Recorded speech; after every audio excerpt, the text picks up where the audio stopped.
Hey everyone, the Legal Studies Guy here with video 3.1.10, moving into the double figures. Our quote today is from Lyndon B. Johnson, former American president, famous in Australia perhaps for our quote, all the way with LBJ, which was a quote used to justify or, I suppose, promote our support for the Vietnam War, if I'm correct. But despite whatever your feelings are on the Vietnam War, LBJ had a quote, "Yesterday is not ours to recover, but tomorrow is ours to win or lose." And that perfectly sums up the fact that, you make your own tomorrow, and when it comes to your Year 12 studies, you make your own choices for the results you're going to get at the end of the year.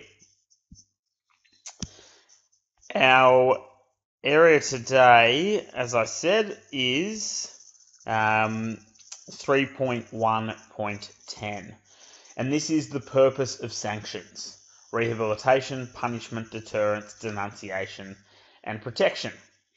Our essential question to answer today is, what is a judge trying to achieve when they sentence an offender? And we'll get into that straight away.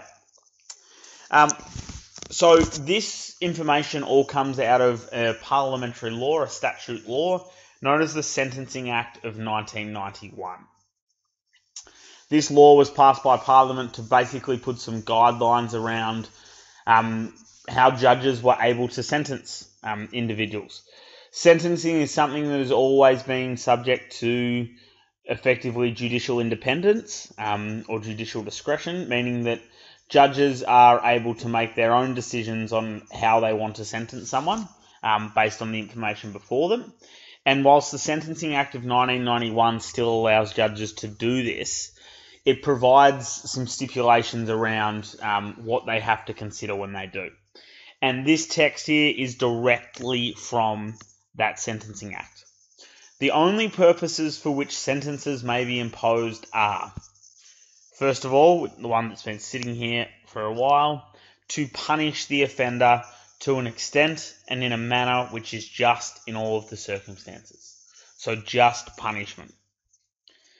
Another purpose may be to deter the offender or other persons from committing offences of the same or similar nature.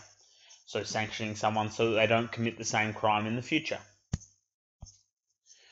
To establish conditions within which it is considered by the court that the rehabilitation of the offender may be facilitated. So to try and effectively make them a better person, make them a better member of society. 4, to manifest the denunciation by the court of the type of conduct in which the offender behaved. So basically sending a message that this is wrong.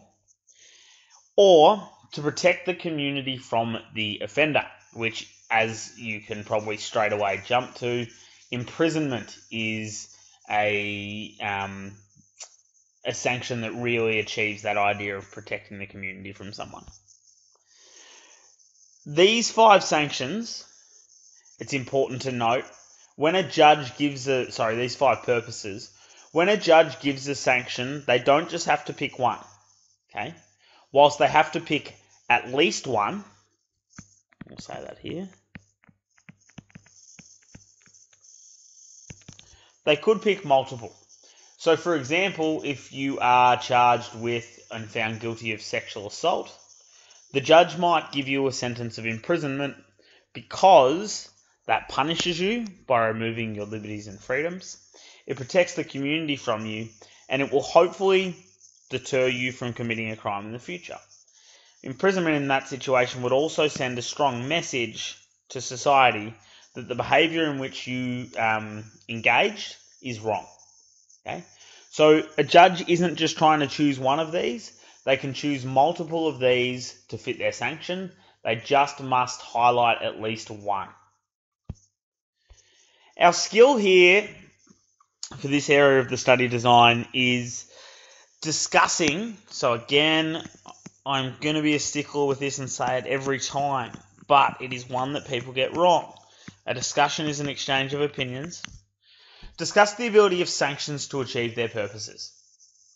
what we actually need to do to be able to really fully get into how well sanctions achieve those 5 purposes. So, like, how does imprisonment, meet the purposes? We went over some of those before.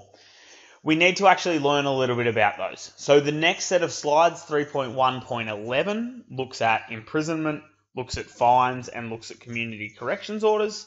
And we'll be able to, after a result of doing those slides, answer questions like this: discuss the ability of imprisonment to meet the purposes of sanctions. So looking at things like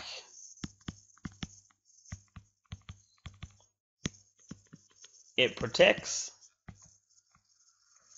but it doesn't rehabilitate. And there's some stats I'll share with you on that. So that's what we'll be doing in the next lesson. Same thing with evaluating the ability of the criminal justice system to achieve the principles of justice.